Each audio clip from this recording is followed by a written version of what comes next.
All right, so hear me out. Brett Yormark says, hey, everybody in the Big 12, you get $30 million free dollars. Everybody in the Big 12 said, no, we don't want that. Why?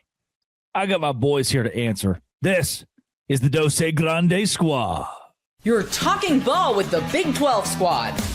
From Oklahoma State to Utah, from Kansas State to BYU, from Houston to Texas Tech, it's the local experts of the Locked On Podcast Network bringing you scoops, breakdowns, and the most comprehensive preview of the upcoming Big 12 weekend. Buckle up. It's the Big 12 squad, and we have a seat for you. No hurt feelings and thin skin allowed. Squad up. You're part of the Big 12 squad. Happy Thursday, everybody. Welcome to the Big 12 squad. I'm Drake Toll from America's #1 Big 12 podcast, Locked On Big 12, alongside Jay Catch of Locked On Cougs, talking all things BYU, Cameron Stewart of Locked On Baylor, Cody Stovall of Locked On Oklahoma State, Kevin Borba with the Buffs, Parker Ainsworth of Cougs talking Houston, and thank you for making our shows your first listen every single day. We will talk about the private equity, capital equity deal. A week ago, how much can change? A week ago, it was free money. Today, it's, I hate that money. How did we get here? Because the entire conference seemed to flip on this entire idea. And we'll also get into the strain of the basketball draft. This lottery with Darren Peterson and AJ DeBonce at the very top has become controversial. And the baseball season, softball season are hitting their peak. If you hit subscribe, we get to keep our jobs. What the hell is Cam doing here? What are they good at, huh? Wow. I haven't seen him in a while. We're talking cheaper than therapy, brother. It's way cheaper. Dude, I did. I went to one of those online therapy. Like, it's like, oh, let's see. What's this? If I was to sign up, how much? $80 a week. $80 a week? I just like a dog or something. That's why we have Cam Stewart. You know what? While I have you, can I just a grievance real quick? Yes. I'm trying to break in this new Baylor baseball hat I had. Where'd you get that? It's a team issued? It looks old. Like 2019 team issued. Ordered it from the bookstore. And I'm just like, what? Why do you think it's okay to send me a hat like that? Whoa. Oh, like, is it so hard to put the hat in a damn box? Like, is that Nike hat too? Oh my God. It is. And so it's like, I'm never going to be able to fix this brim. It's $40 and I look stupid in it. And I'm just trying, like, send it in a box, dude. $60,000 a year to go to school there, and you can't afford a box to send it in? Like, who sends? I'm seeing this is an epidemic. eBay and now the Baylor bookstore. People think you can just send a baseball cap in a bag. Bigger what question. What do you think this is? What did you pay for shipping? Well, too much, Parker. This was almost $50 all in. This was like a $38 hat with probably $7 shipping. Baylor needs the $30 million, is what you're saying. Get some box. There's also a non-zero chance that they saw Cameron Stewart on that. I think my address is probably being passed around the. Jam it in that bag and ship it his way. They dropped the steak in the kitchen. Like, give it Cameron Stewart. On it himself. And I had to get this hat because all we see on Baylor social media are these really sick hats that they only give to rich people and celebrities that you can't get. Mack Rhodes' tenure as the Baylor athletic director encapsulated in one hat. It's just that. Yeah. That is a great note. Before we get into the $30 million, the Baylor, whoever runs their merchandising, she's on Twitter and continues to post pictures of famous people in Baylor hats and like explicitly tweets, no, these are not for sale for the general public, only for the famous. Like, what? They're like so awesome too. Gruden got one of these hats and it's like a bear just like in a nature scene, right? Like Riley Green and John Gruden. They're like, oh, you're a regular person? Too bad. She's tweeting that like a beautiful sun in the background. I'm like, this is all. Everyone's like, this is the coolest thing we've ever seen. And she's like, can we get this? No. Seems like the Baptist way, right? Get your bread up or else, that's and that's where the Big 12 is getting its bread down. Nobody wanted the free $30 million in the Big 12 conference. What, you know what? I'm going to open up to all of you. Why? We know why Hatch didn't take it because they don't go in debt. They're too cool. Why did none of you take the free $30 million, guys? There's got to be a stipulation in there somewhere that everybody collectively wasn't comfortable with, right? This is amazing to me that Brett Yormark and whomever didn't kind of pre-plan this. Right? I'd assume they would have gone into this thinking that, okay, we'll probably have like 8 teams that say yes. The fact that basically everybody said no, it tells me that there's something in it contractually that nobody thought would make any sense. So now it's up to Brett Yormark to make the deal even better or I don't know, I guess completely move on from this ordeal. Oh. I understood what Eddie Nunez, the AD at Houston, said when they turned it down, because they operated at this point without a complete rev share. They're getting the full rev share this summer. That's gonna be like Right, you get it. You're about to get it. So this is the time to dive in, right? Right. And so I think the thinking there was like, hey, we can get this $20 million. We're about to this $20 million without any strings attached, without any interest on it. Let's see what a year of that looks like before opting into anything. No. If I'm making $50,000 a year and you give me a raise to $100,000 a year, I think I'm rich because I've been operating on a $50,000 budget. So why not take the $100,000 and then, you know what, another $300,000? What's wrong with you? And Well, that's that's why not quite people the same go into thing. credit card debt because Hey, they have a credit card limit and like, I have $20,000 now, so I can spend Luckily, it all. I have rocket money. There you go. Done.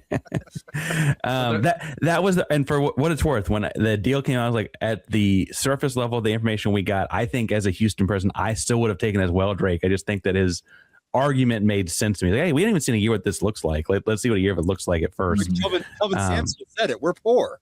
We're poor.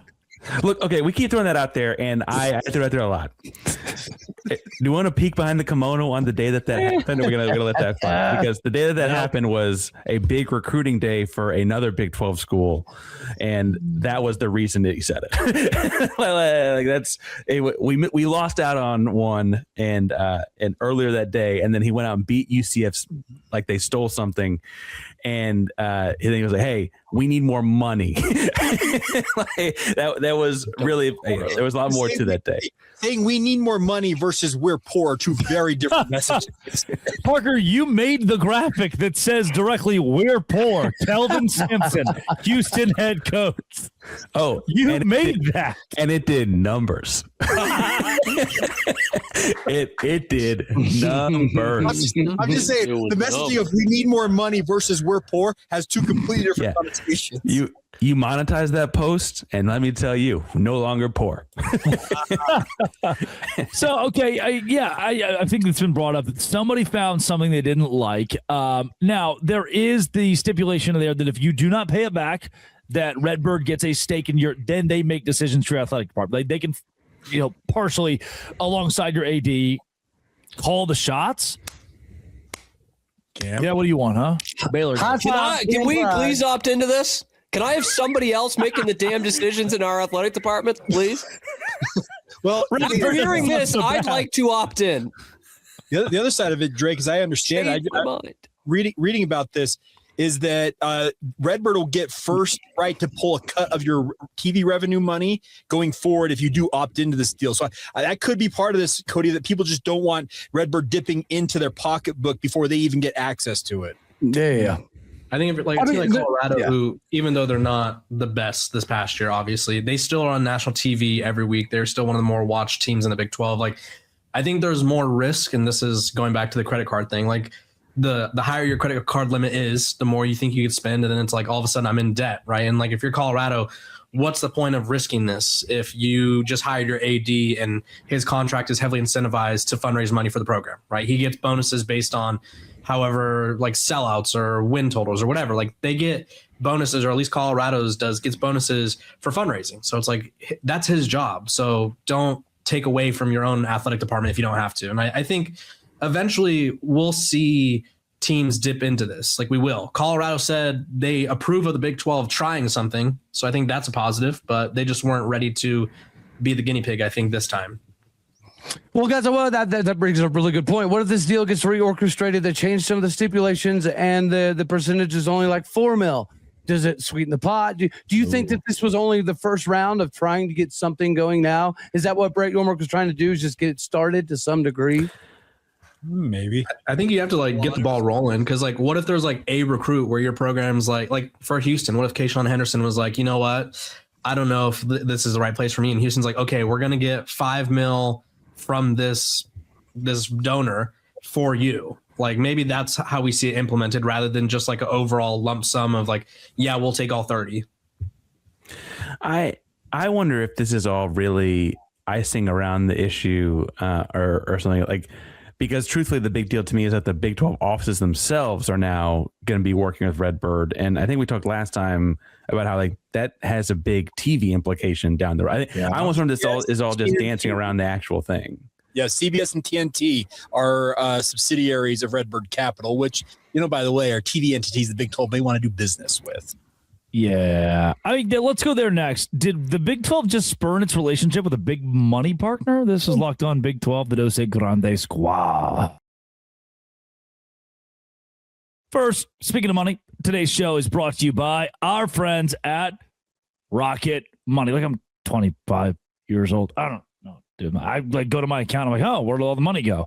It's guys, I have all these subscriptions that I have not canceled yet that I didn't even know about. I forgot about. Where did my money go? That's where it went. The subscriptions. That's where Rocket Money comes in, helping you take control of your finances all in one place. Tracks all your subscriptions in one spot, can help you cancel the ones you don't need with just a few taps. Automatically categorizes your spending so you can actually see when your money is going and set budgets, get alerts, stay on top of your upcoming bills. Rocket Money is a personal financial app that helps find and cancel unwanted subscriptions, monitors your spending, and helps lower your bills so you can grow your savings. Let Rocket Money help you reach your financial goals faster. Join at rocketmoney.com/locked-on. rocketmoney.com/locked-on with our friends at Rocket Money.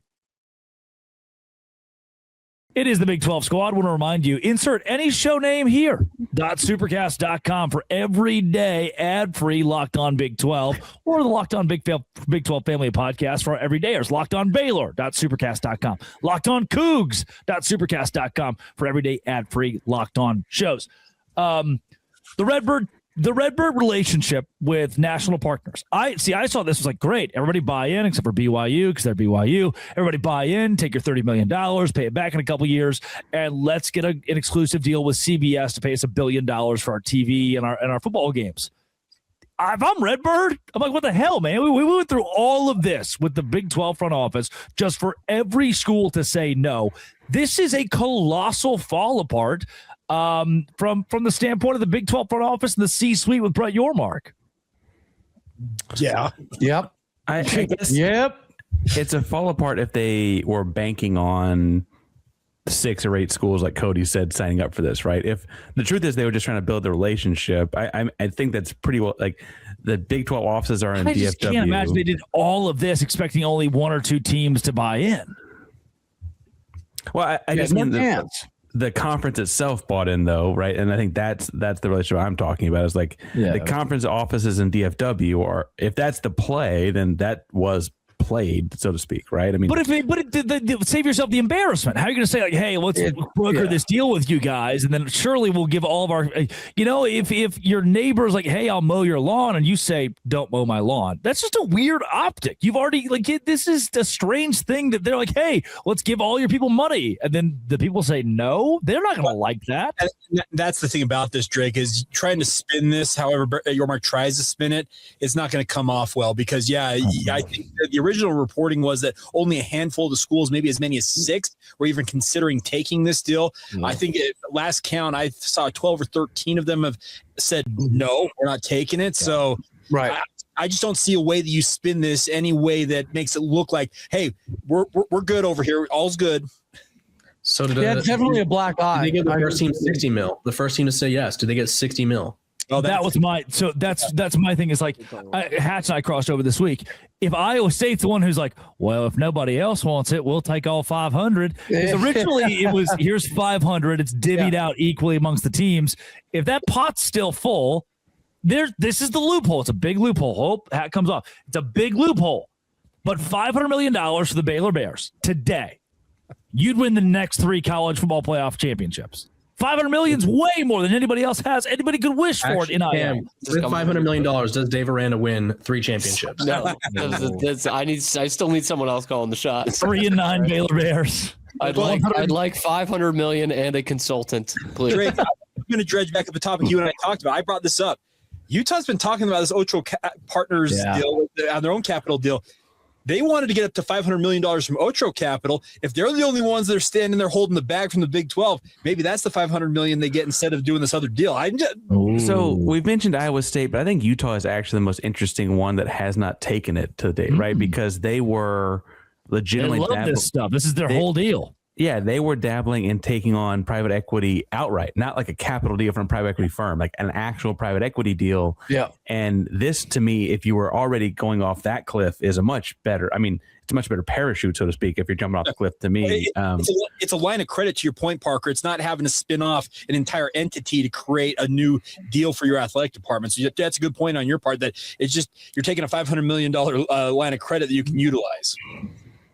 Or what if they just need to revise the deal? Like, what if it's just like the 10% interest is too much, or the fact that it's like, hey, by the way, like we may or may not be calling the shots in a few months, like small fine print there. Like maybe they need to revise that. And I think Brett Yormark, he kind of has to take that on the chin and be like, yeah, we let them have too much stake in something, and all the teams. I mean, why would you take that deal? Like right now, outside of having the money, there is a lot more risk than there is reward, and we all know that borrowing money from people ends up, you end up with a broken kneecap, right? Sure. Have we come up with an answer yet?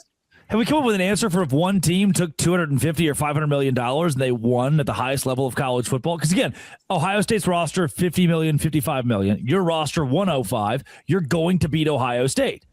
If someone just does that, is that not a loophole? I get it sounds kind of stupid, but someone tell me how it's stupid. Someone push back on one team taking all the money and being the best school in college football and riding off into the sunset. You have to be able to afford to pay it back, right? Right. I mean, and as the Baylor Redbirds, and then suddenly you are the Baylor Redbirds.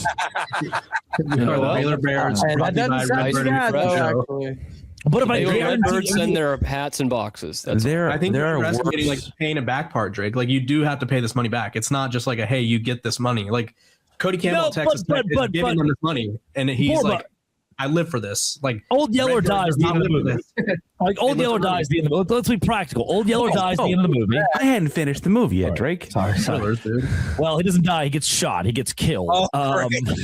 He dies because they make him die. Are you tell me who did it then? If you're Life of Men, surely that has a happy ending, right? No one gets shot there. You can be like, well, there was that movie a few years back. Was it with the guys with the cross country team in the middle of West Texas, whatever it was? They win the championship. That doesn't happen. The middle of California.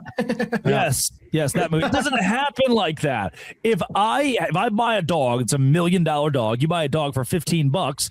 My dog's going to win the Thanksgiving Day dog show. If my roster's $100 million and yours is 50, or in the Big 12, yours is 20, my roster's going to win the football game. I bet on myself. I take that money. I win at the top of college football for 4 or 5 years, and I do what Clemson's doing. Clemson did this, and they ran off to the side. Yeah, you're poor because you're asking to be. You denied us making you rich. Yeah, but spending the most doesn't always mean you win. Indiana very clearly did not. They spent a lot of money. But I'm not talking about spending the most. I'm talking about $100 million dog versus a $500,000 dog. Those are two vastly different dogs. Drake, my only pushback on this is I wonder, you talk about the fine print, something in there. I wonder if there's a cap amount of money you actually can take. Is it 30 million capped? That'd be the only thing I can come up with. If there's a cap take. What if it's 30 million over 10 years? So it's like you get 3 million a year, and it's like, what's the point of that? Because like at that point, if we just fundraise enough, or like we get on TV like 5 times and cut our tennis team, cut our golf team. But that has to be locked by okay, but nobody can answer that question for me either. I have so many questions that no one can answer. Okay, our golf team is spending $2.9 million a year. Why do you have a golf team? Because we're winning natties, Drake. You know what? The only person who shouldn't be the others of you. Why do you have golf teams? That guy can have a golf team. The rest of you can't. It's a Title IX thing. Because Jay Goble needs a job. All right, whatever. The Baylor golf coach needs a job. There's a very famous singer who could just completely fund the Oklahoma State golf program. Willie Nelson, just by himself. Willie Nelson. Darius Rucker. Dude, it's Ice Spice. Getting close. Ice Spice's hair is the same color as the Oklahoma State school. Coincidence? That sounds like a partnership meant to be. Oh, this is an invigorating conversation that could go longer, but that would make it less fun. We're going to talk about it next week. It's time for baseball on the Dos Grande Squad. No. Oh, here he comes. Is that a Hall & Oates? Hall & Oates? Hall & Oates, Cam. Hall & Oates, is that it? Man, both of them, yeah. Both of them. Not friends, by the way. Strictly business partners. Don't even say they're friends. Creative partners. Hollow Notes. Mountaineer Paul, here he comes. Is West Virginia the best baseball team in the Big 12 Conference? I would say yes. Obviously, West Virginia, chest, good baby. No, listen, man. Parker. You go into Lawrence and you sweep Kansas, the number 7 team on the road, the first top team West Virginia has ever taken on the road to do something like that. It was really good. We really had a great time watching that. And West Virginia set the tone in this series. They really did. They dominated throughout. Kansas really only had life in one of the games where they started with back-to-back home runs to start the game. Then West Virginia won that. But, I mean, you in that thing with a 13-2 run rule game, and it was an insanely talented roster from top to bottom on display. And, I think they didn't finish a sweep. They embarrassed them. The number 7 team in America on their own field. The best team in the league. Honor code violation. Honor code violation. So, we answered it, man. Sean Smith blasted that 2-run home run into the third. That was really good. Great word choice. The 6th was great. Like, I really had a good time. Gavin Kelly, Sean Smith, Paul Schoenfield, the pitching staff, everybody killing it right now in Morgantown. Before we get to Cody, who might be who's also very hot Big 12 baseball team, Parker Ainsworth, baseball. I hear we're getting a new coach in a couple weeks. Our coach's contract runs out, and they have not had an extension. And I think they're just going to let the problem take care of itself, like they said in the movie Office Space. Watch spoiling movies, right? They take care of itself. Look, the deal is Houston's got no reason to be bad at baseball. There's no reason to be bad at baseball. Yes, and they are. Yes. Second highest funded team in the league, by the way. If you didn't see that, came out earlier. Oh, MP. Did you guys see this? He's already dead, Paul. He's already dead. Don't just. I could use that, Paul. I could use that. I think he's talking football, but in terms of baseball, I was saying with Houston is like I think I've heard that was pre-pod or at the start of the pod, but like if you took the second tier of Division I players from the city of Houston and the greater Houston area, you put together a team that would at least be above 500 in the Big 12. Who said that? Yeah, absolutely. It's really strong, and there's great coaching in the area. I mean, there's a reason Rice dominated for so long when they did. Berkman's Rice. 20 years ago. Yeah. We don't say that where I'm from. We say Rice. Yeah, he's 100% right. There is zero excuse for Houston to be this devoid of talent with the resources and the capabilities that they have. It's pretty crazy. Yeah. And the shame is like, and now I'm on a tangent, but like it doesn't take being in a high major conference to go to baseball either. Like Dallas Baptist in Texas has existed, right? And like you could have built a good program as an American conference school and you still didn't really, right? And like that's I think why people are fed up about it. But anyway, that's my soapbox. Anybody else? Baseball? Cody Stovall. It is your Astros right now. We're mother trucking pretty good, fellas. I would say obviously they're the hottest team in the conference, but I would say Oklahoma State is easily the second hottest team in the conference right now. Right? You have sweep versus Tech, you have sweep versus TCU. You take 2 out of 3 versus Arizona State, and I think it's fair to at least throw out there. We probably could have swept Arizona State if we wouldn't have gone with the daggone B team. I don't know why we set so many starters. I understand you got to get rest and things of that nature, but nonetheless, yes, we're cruising at the right time. We're getting some pitchers like Hudson Barrett and Noah Weck back, and we like the long ball, fellas. We're number 2 in the country in home runs, and if we were in Georgia's ball field with that 314-foot right field fence, we would be number 1 in the country in home runs by a solid country mile. So if you like offense, chicks dig the long ball, watch the Cowboys play baseball because it's a fun time right now. Cam finally found a plastic bag. That is no one screen grab that, please. Is that the bag that your hat came in? Oh no. He landed the plane. Cam, Baylor baseball. Cam? Baylor has no excuse for being bad at baseball either. Yeah, I mean, if you go recruit Robinson, Texas, you're going to find plenty of kids that are in your backyard that are really good at baseball. And then Baylor just hasn't. They're like, oh, no, I want to go to New Mexico State. You could just put a pair of sunglasses on it, and you could be the Saint Baylor guy. And Taco Bell. Kansas State Taco Bell guy. There you go. Yeah. Jesus, Cam's for it. What was his name again? Saint something. Saint Bill Snyder. Saint Bill Snyder. Bill Snyder. Yeah. Hatch, before we get out of here, we crossed over this week, but BYU's got deep pockets. Why is baseball not baseball and softball both? What keeps them behind the punch? Seems like they don't have boosters that are invested in. I don't think the administration values the two sports for whatever it's worth. I wish they would, because they've got incredible facilities and they're trying to get something going. I know there's a bunch of alumni out there, and I've talked to them that want something positive to happen on the baseball front, but until they get a booster or boosters who are willing to put some money forth for NIL and the like, I just think that BYU's stuck in neutral at best. Yeah. Sad to see. Still nothing from Cam here. Is he okay? Is he breathing? Is anybody? Yeah, you good? I think we lost his mic. What is going on, Cameron? You're muted? That's a problem for you. He was muted. No, nope. Still muted. Yeah. Yeah, you can't. Right. You've muted yourself, dog. We can't help you. Okay, but your hair looks nice. Oh, you're good. You're there again. Yeah. Why didn't nobody tell me? You didn't hear any of that. None of it at all. we couldn't see your mouth moving. You had a bag over your head. You were giving up the silent. That's a solid point. I thought you were like miming along with. Yeah. How am I to blame for this? You can't blame me. Where's Danny on BYU baseball, dude? That is former MLB second baseman Danny Ainge.